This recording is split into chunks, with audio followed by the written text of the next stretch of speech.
आप सभी को अस्सलाम वालेकुम और दोपहर का नमस्कार। एजुकेशन अफेयर्स के इस प्लेटफॉर्म पर मैं आप सभी का हार्दिक अभिनंदन और स्वागत करता हूं।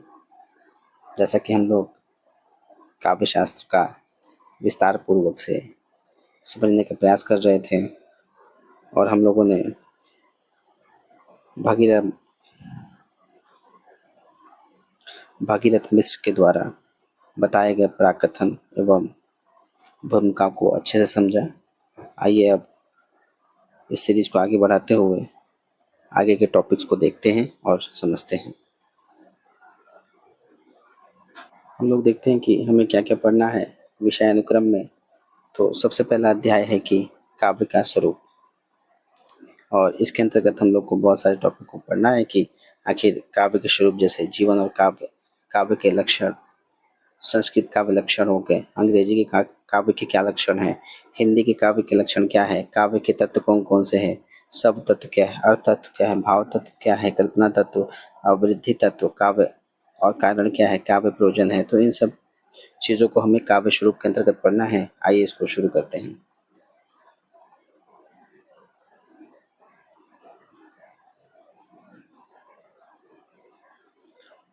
तो सबसे पहले है कि काव्य का स्वरूप। आखिर काव्य का स्वरूप क्या है क्या नहीं है, इसको पढ़ते और समझते हैं कि काव्य का स्वरूप बहुत ही व्यापक है। जितना व्यापक है उतना ही सूक्ष्म भी। कि इसका मतलब है कि काव्य का जो दायरा है वो बहुत ही क्या है, विस्तृत है, और यह हर जीवन के लगभग हर एक पहलू को छूता है। साथ ही साथ बहुत ही गहरा और बारीक भी है, जिसमें बहुत सूक्ष्म भाव और विचार भी क्या हैं, छुपे हुए हैं। अतः इसे लक्षण की परिधि में बांधना अत्यंत कठिन कार्य है।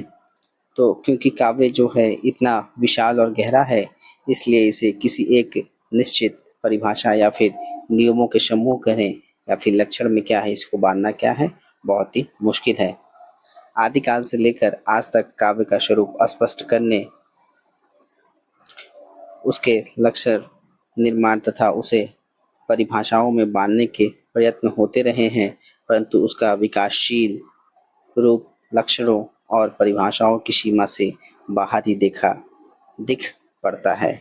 कि पुराने समय में क्या है कि पुराने समय से लेकर के आज तक विद्वानों ने क्या है, काव्य को जो है समझने की बहुत ही कोशिश की है और उसके लक्षण और उसके परिभाषाएं बनाने की भी क्या है, कोशिश की है। लेकिन काव्य क्या है, लगातार विकसित होता रहा है और यह क्या है, हमेशा उन परिभाषाओं और सीमाओं से आगे निकल गया और उसके बिना क्या है, उसके लिए बनाई गई। कहीं उसका कोई अंग नहीं आ पाता तो कहीं उसके प्रभाव की विशेषता समाप्त हो जाती है। कि जब भी कोई काव्य को परिभाषित करने की कोशिश करता है तो या तो वह काव्य के किसी महत्वपूर्ण हिस्से को छोड़ देता है, या फिर परिभाषाओं में उसकी सबसे जो खास विशेषता है, जैसे उसका क्या प्रभाव है, वह गायब हो जाता है।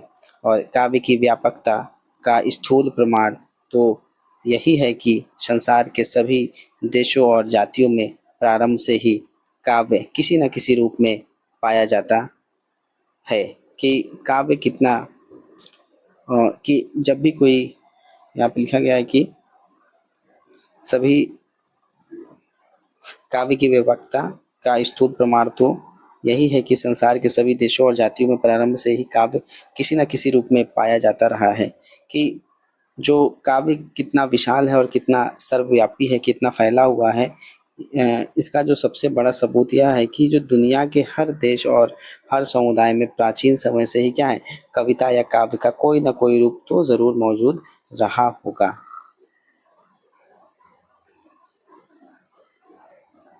न तो संसार इसे केवल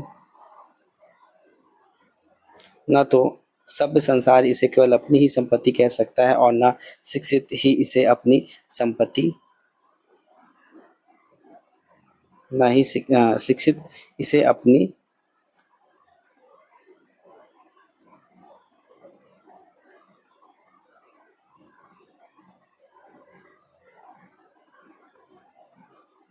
वो पोती।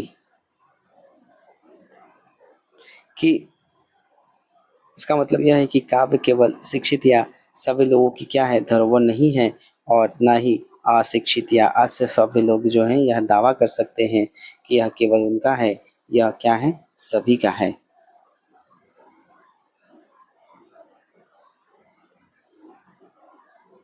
फिर है निरक्षर।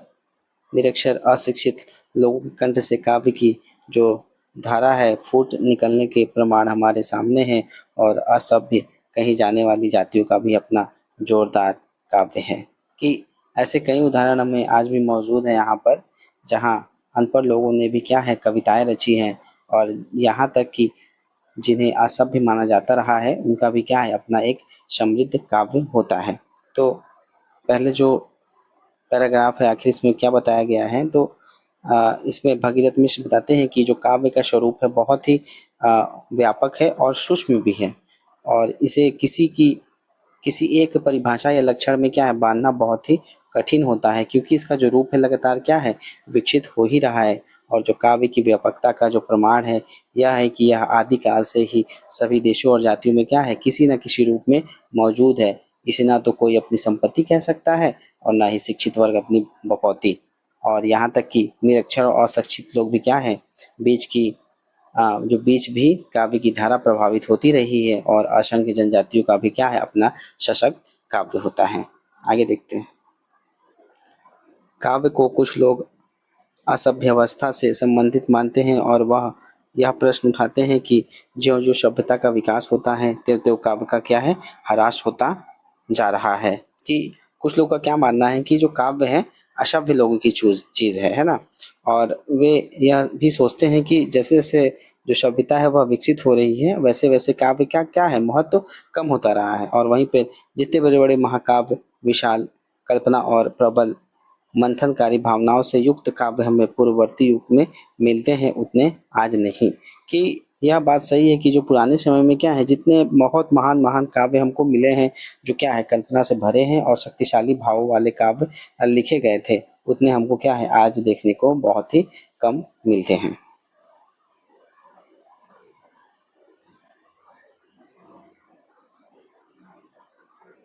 ना आज उतने बड़े-बड़े काव्य ग्रंथ पाए जाते हैं और ना वैसे ही पढ़े जाते हैं। और वास्तव में इसका कारण अति बौद्धिक विकास और जीवन में अनुभूति की अपेक्षा बुद्धि को अधिक महत्व देने के कारण असामंजस्यपूर्ण और व्यक्त जीवन की अवस्था है। कि आज क्या कारण है कि आज न तो पुराने समय जैसे विशाल काव्य ग्रंथ लिखे जा रहे हैं और न उन्हें उस तरह से पढ़े जा रहे हैं। आखिर ऐसा क्यों है? क्योंकि इसका असली कारण यह है कि जो आधुनिक जीवन में जो लोग क्या है अपनी जो भावनाएँ हैं, संवेदनाएँ हैं, उससे क्या है ज़्यादा अपनी बुद्धि को ही ज़्यादा क्या कर रहे हैं, महत्व दे रहे हैं, अपने इंटेलिजेंस को महत्व दे रहे हैं, और इसके कारण क्या उनका जीवन असंतुलित और बहुत ही व्यस्त होता जा रहा है। आज हम इतने व्यस्त हैं कि काव्य रचना या उसके पठन का हमें समय ही नहीं है, और वर्तमान समय में देखा जाए तो हमारी जीवन शैली इतनी व्यस्त हो चुकी है कि हमारे पास अब समय नहीं रहा है कि हम काव्य पढ़ें या कविता पढ़ें या कुछ और अन्य चीज़ों का पठन कर सकें। आज हम इतने व्यस्त हैं कि काव्य रचना का या उसके पठन का हमें समय नहीं है। अनुभूति और मन का जो काव्य संबंधित भूख को हम अन्य साधनों से संतुष्ट कर लेते हैं। कि हम क्या करते हैं कि काव्य से जो भावनात्मक और मानसिक संतुष्टि मिलती थी, अब उसे हम क्या कर रहे हैं अन्य चीज़ों जैसे टीवी देखना, इंटरनेट चलाना या फिर अन्य व्हाट्सएप हो गया, इंस्टाग्राम, तो उसमें क्या कर रहे हैं पूरा करने की कोशिश कर रहे हैं। इसके परिणाम स्वरूप ना तो व्यापक काव्य की बुभुक्षा जाग पाती है, और ना अनुभूतियों के घने विशाल बादल ही कल्पना के आकाश में उमड़-घुमड़ कर घनघोर काव्य वर्षा ही कर पाते हैं। कि क्या होता है कि इसका नतीजा कि अ, ना तो हमारे अंदर काव्य की जो गहरी चाहत है या इच्छा है वह जाग पाती है, और ना ही हमारी जो कल्पना है, जो हमारी इमेजिनेशन है, वो इतने प्रबल और गहरे भाव आ पाते हैं जो हमें क्या कर सके महान कविताएँ रचने में मदद कर सके। अति व्यवस्था के कारण छूट-फूट कविताओं की बूँदा-बांदी ही हो पाती है, तब फिर हमारी जीवन घरतों में सरसता और हरियाली कैसे आए? हम व्यापक काव्यानंद में तन्मय नहीं हो पा रहे हैं, परंतु जीवन में काव्य की आवश्यकता है, इसमें संदेह नहीं है। कि अगर देखा जाए तो यथार्थवाद के कारण आज की जो कविताएँ हैं बहुत ही सीमित और छोटी हो गई हैं।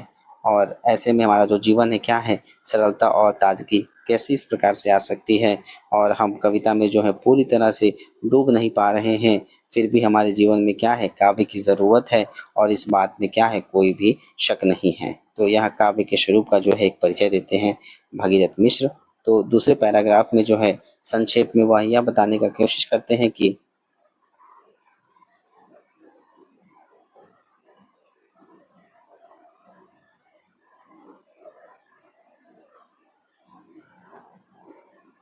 वे क्या है, कि जीवन और काव्य का समन्वय बड़ा सूक्ष्म है फिर भी व्यापक है। जिस प्रकार से काव्य का स्वरूप बताया गया, वैसे ही जीवन और काव्य का संबंध क्या है, बड़ा ही सूक्ष्म है फिर भी क्या है, बहुत ही व्यापक है। सूक्ष्म मतलब जब उसको बहुत ही गहराई से हम लोग किसी चीज़ का अध्ययन करते हैं या समझते हैं, और व्यापक क्या हो गया, उसको बड़े स्तर पर समझते हैं। तो वो छोटा तो है बट कहीं ना कहीं उसका स्तर क्या है, व्यापक है। और शहर के पक्कों वरों में रहकर शहर के पक्के घरों में रहकर भी जिस प्रकार हम प्रकृति के बिना निर्जीव से रहते हैं,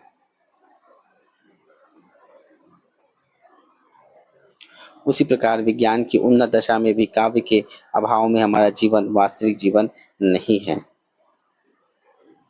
अगर विज्ञान चाहे जितनी भी तरक्की क्यों न कर ले, लेकिन क्या है, काव्य के बिना वह अधूरा है। इस पर भी हमारे सामने प्रायः प्रश्न उपस्थित होता है कि काव्य का जीवन से क्या संबंध है और जीवन में उसका क्या उपयोग है। तो फिर भी हमारे जीवन में क्या है, इस प्रकार के प्रश्न उठते हैं कि आखिर जो काव्य का जो जीवन से क्या आखिर रिश्ता है और यह हमारे जीवन में किस काम आता है। अर्थशास्त्र, राजनीति, चिकित्सा, इतिहास और विज्ञान, जीव विज्ञान, रसायन विज्ञान, भौतिक विज्ञान हो गया, वनस्पति विज्ञान आदि जिस प्रकार प्रत्यक्षता हमारे लिए उपयोगी हैं, क्या उसी प्रकार काव्य का भी जीवन में कोई उपयोग हो सकता है और इसके द्वारा हमारी भौतिक समस्याओं का क्या यथार्थवादी समाधान मिलता है। तो यह सच है कि जो राजनीति हो, चिकित्सा हो गई या फिर जो विज्ञान जैसे विषय जो सीधे तौर पे क्या करते हैं, हमारे जीवन के लिए कहीं न कहीं उपयोगी हैं, लेकिन क्या काव्य भी जीवन में कोई ऐसा ही उपयोग लाता है, जिससे हमारी भौतिक समस्याओं का हल हो सकता है? तो इस प्रकार के जो प्रश्न हैं, वह भगीरथ मिश्र करते हैं और हम कहते हैं अवश्य कि मानव आज विज्ञान के क्षेत्र में बहुत आगे जा चुका है, लेकिन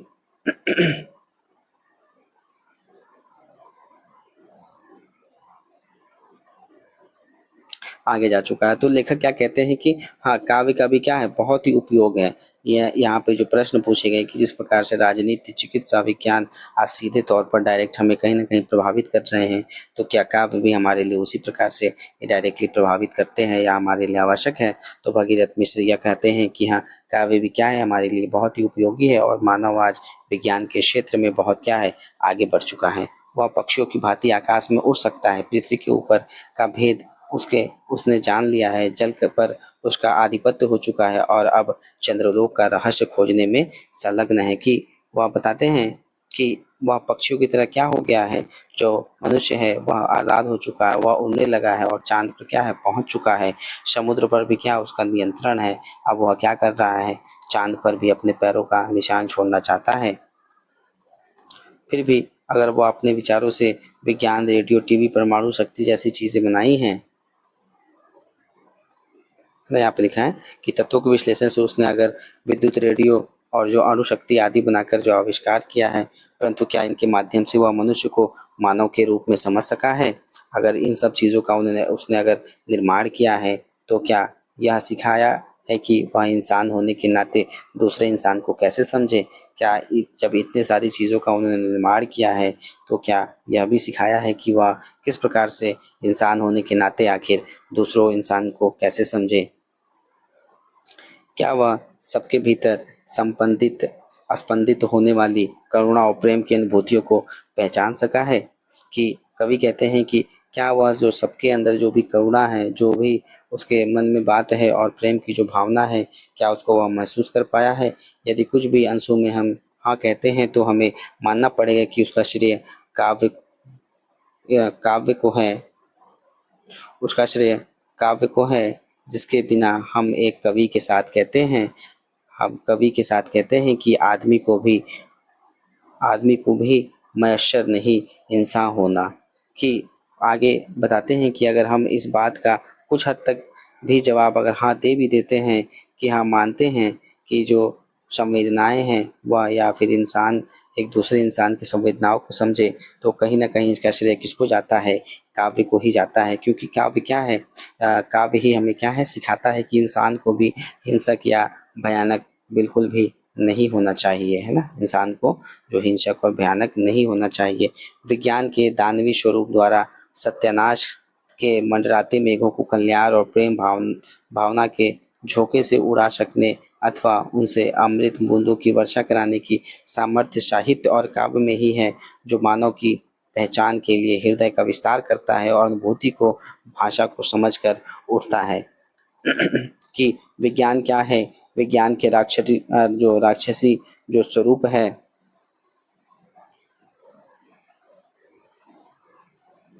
जो विज्ञान के राक्षसी स्वरूप को क्या है, प्रेम। तो हम कह सकते हैं कि जो विज्ञान के राक्षसी स्वरूप को जो प्रेम और कल्याण की जो भावना से बदलना या फिर अमृत की जो वर्षा करने की जो क्षमता केवल कहाँ है? साहित्य और काव्य में ही है। और ये यही क्या है, हमारे हृदय को इतना विशाल बनाते हैं कि हम मानवताओं को क्या कर सकते हैं? पहचान सकते हैं और अपनी भावनाओं को दूसरों के साथ अच्छे से हम साझा कर सकते हैं। कहते हैं कि जो विज्ञान की प्रगति के बावजूद भी क्या है, काव्य के बिना जीवन क्या है? अधूरा है। लेखक क्या करता है, फिर प्रश्न उठाता है कि क्या भौतिक समस्याओं को हल करने वाले जो विज्ञान की तरह जो काव्य का भी कोई उपयोग है? और वह स्वीकार करता है कि जो मानव के विज्ञान के क्षेत्र में क्या है, बहुत ही उन्नति की है, लेकिन साथ ही साथ यह भी हमें कहना होगा कि जो विज्ञान है मानव के जो स्वरूप है उसको समझने में बिल्कुल ही सक्षम पूर्ण रूप से नहीं है। और विज्ञान जो भौतिक विकास देता है, जबकि काव्य क्या करता है, हमें भावनात्मक विकास और मानवता की पहचान कराता है।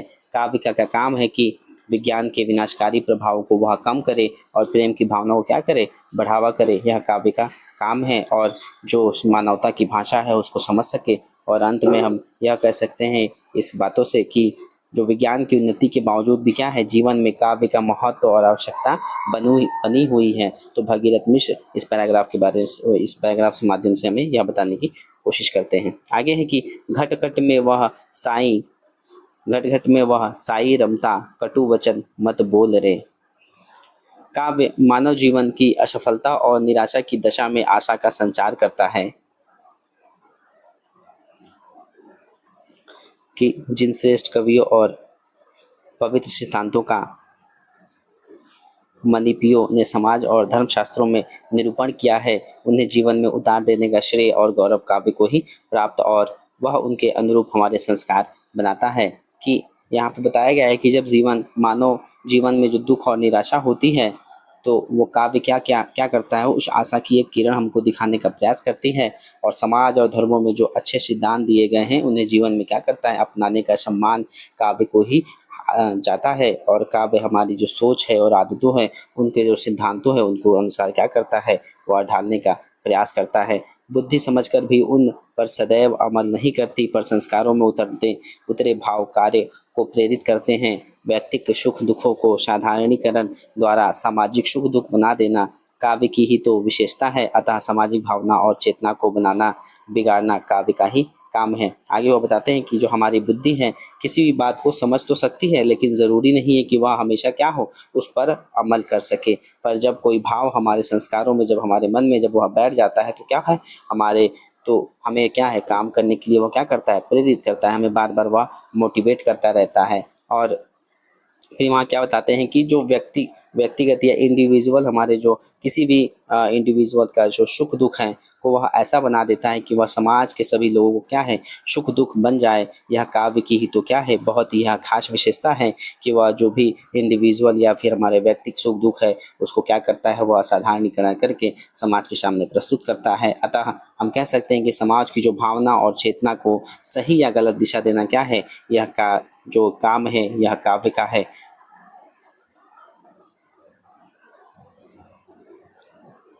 काव्य मरणशील व्यक्तियों को भी अमर बनाकर सुरक्षित रखता है, यदि उनमें महान गुण विद्यमान रहे। प्राचीन महापुरुषों को हमारे बीच आज भी जीते जागते रूप में चित्रित करना काव्य का ही काम है। कि इसलिए जो समाज की अगर देखा जाए तो किसी भी इंसान में क्या है, महान गुणों जो गुण है वो हो, तो काव्य क्या कहता है, क्या काम करता है, उन गुणों को बनाए रखने में, उसे संभाल करके रखने में हमारी मदद करता है। अगर पुराने समय के जो महान लोगों को क्या कहें कि आज भी हमारे सामने जीवित रूप में जो है प्रस्तुत करने का कार्य किसने किया है, यह काव्य ने ही किया है। कि उनके जो पुराने जो लेखक हैं, विद्वान हैं, या फिर जो कवि हैं, उनके जो लेखन है वह काव्यों के माध्यम से हुई है, जिसकी जानकारी हम लोग प्राप्त करते हैं। तो यह काव्य क्या है, उन सभी विचारों को सुरक्षित करने का कार्य किया है। अतः मानव गुरु को साकार और सजीव रूप में अमर बनाने वाले काव्य का मूल्य कौन आंक सकता है, साथ ही जीवन में उसकी उपयोगिता कैसे अस्वीकृत की जा सकती है। कि इसलिए जो काव्य है वह मानवीय गुणों को अमर बनाता है, और उसका जो महत्व है हम लोग तो जैसे आंक नहीं सकते हैं, या कोई भी इतने आसानी से आंक नहीं सकता है। जिस व्यक्ति में संवेदना होगा वही उसको अच्छे से आंक सकता है। और हम जीवन में क्या कर सकते हैं, उसकी उपयोगिताओं को हम लोग कैसे नाकार सकते हैं या कैसे अस्वीकार कर सकते हैं। किसके उपयोगिताओं को, काव्य की उपयोगिताओं को।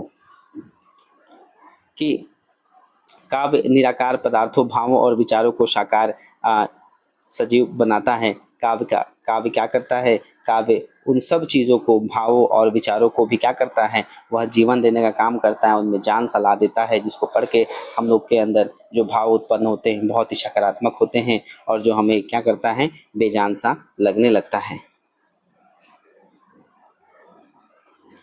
रूप और व्यक्तित्व के प्रभाव रूप और व्यक्तित्व के प्रभाव की विद्युत ज्योति को संजोकर सुरक्षित रखना और सबसे अनुभूतियों और चेतनाओं के प्रदीप आलोकित कर देना काव्य की ही तो सामर्थ्य है। कि काव्य क्या करता है कि किसी व्यक्ति या जो भी रूप के जो प्रभाव है वह बिजली की रोशनी की तरह हमेशा के लिए क्या करता है, उसको सुरक्षित रखने का कार्य करता है, और उससे हमारी जो भावनाएं हैं और जो चेतनाएं हैं उसको क्या करता है, उसको रोशनी या रोशन देने का कार्य करता है। यह केवल क्या है, किसके अंदर यह क्षमता है, तो केवल यह काव्य ही कर सकता है। वास्तविक बात तो यह है कि शास्त्र और विज्ञान तो जीवन का सार या निचोड़ देते हैं, पर जीवन के यथार्थ रूपधारा को अक्षुण्ण और पूर्ण रूप से प्रभावित करने और पहचाना काव्य का ही कार्य है। कि जो अगर वास्तविक जीवन में देखे जाए तो अगर शास्त्र या फिर जो भी विज्ञान है तो वो क्या करता है, जीवन का एक निचोड़, हमें एक सार देता है कि आखिर इसका सार क्या है, इसका समराइज क्या है। परंतु अगर पूर्ण रूप से देखा जाए, या जो सुरक्षित रखने का कार्य करता है, या फिर सजोनों का कार्य करता है, या फिर उसको जो है जीवित करने का कार्य करता है, तो वह किसके अंदर यह क्षमता है, तो यह काव्य का ही कार्य है, या फिर यह काव्य की एबिलिटी है, जो इन सब चीज़ों को क्या कर सकता है, हमारी वास्तविक बातों को, हमारी भावनाओं को, हमारी संवेदनाओं को वह सुरक्षित रख सकता है।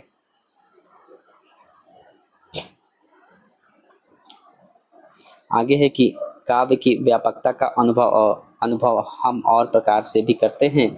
काव्य की व्यापक अपील है, किसी भी देश, जाति अथवा युग का जो काव्य समस्त मानवता को प्रभावित करने की शक्ति रखता है। अतः देश, राष्ट्र, जाति, वर्ग की जो संकीर्ण भावना की परिधि से बाहर विश्वव्यापी मानवता की भावना के विकास के लिए काव्य का क्या है, कार्य महत्वपूर्ण है। शासक का सम्मान अपने देश में ही अधिक है, पर कवि के सम्मान की कोई सीमा नहीं है। काव्य समस्त मानवता की क्या है, संपत्ति है। कि काव्य क्या है, कि काव्य की जो अपील है वो बहुत ही व्यापक है, और यह किसी देश या जाति या युग की सीमाओं से क्या है, एकदम यह परे है, बियॉन्ड है, जिसे हम लोग देख नहीं सकते, मात्र उसे हम लोग महसूस करते सकते हैं या समझ सकते हैं।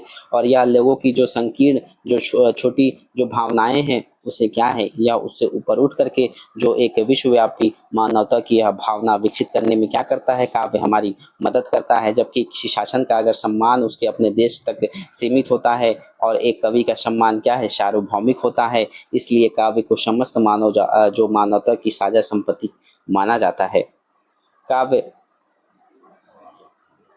काव्य बाह्य जगत के साथ साथ हमारे भीतर के मानस जगत का भी चित्रण प्रस्तुत करता है, और इसके द्वारा अंसा का रहस्य उद्घाटित करता है। अतः काव्य का बड़ा प्रभाव है, वह हमारे जीवन को सदैव नई नई प्रेरणाएं देता है।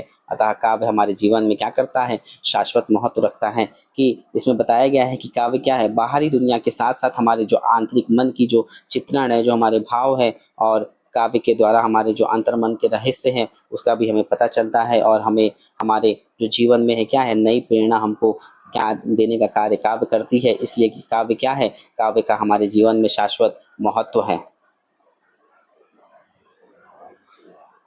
आगे है कि जीवन में उपयोगी होने के अतिरिक्त काव्य का उससे घनिष्ठ संबंध एक अन्य प्रकार से ही प्रकट है। काव्य का विषय और वस्तु भी जीवन ही है। वास्तविक जीवन और जगत की भूमि पर ही काव्य की काल्पनिक जीवन का प्रसार और विकास होता है। जीवन की जो धरती छोड़ने पर काव्य का प्रभाव समाप्त हो जाता है। अतः काव्य का जीवन से क्या है, घनिष्ठ संबंध है। कि काव्य क्या कर रहा है, काव्य जो है जीवन से गहरा संबंध है। क्योंकि क्या है, क्योंकि इसका जो विषय है और जो वस्तु है वह स्वयं क्या है, जीवन ही है। काव्य का विकास और प्रभाव वास्तविक जीवन की नींव पर ही है। यदि काव्य जीवन में अलग हो जाए तो क्या है, उसका जो भाव है, उसका जो प्रभाव है वह समाप्त हो जाएगा। इसलिए जो है काव्य और जीवन एक दूसरे से क्या है, अटूट रूप से जुड़े हुए हैं। वो एक ही के दो पहलू के समान रूप में आते हैं। बहुत बहुत धन्यवाद। आई होप ये वीडियो बहुत ही ठीक ठाक रहा होगा। मैं उम्मीद करता हूँ अगर कोई समस्या है तो ज़रूर पूछेगा, कोई सजेशन भी है तो ज़रूर दीजिएगा। Thank you. मेरे चैनल को सब्सक्राइब, लाइक और शेयर ज़रूर करें। Thank you.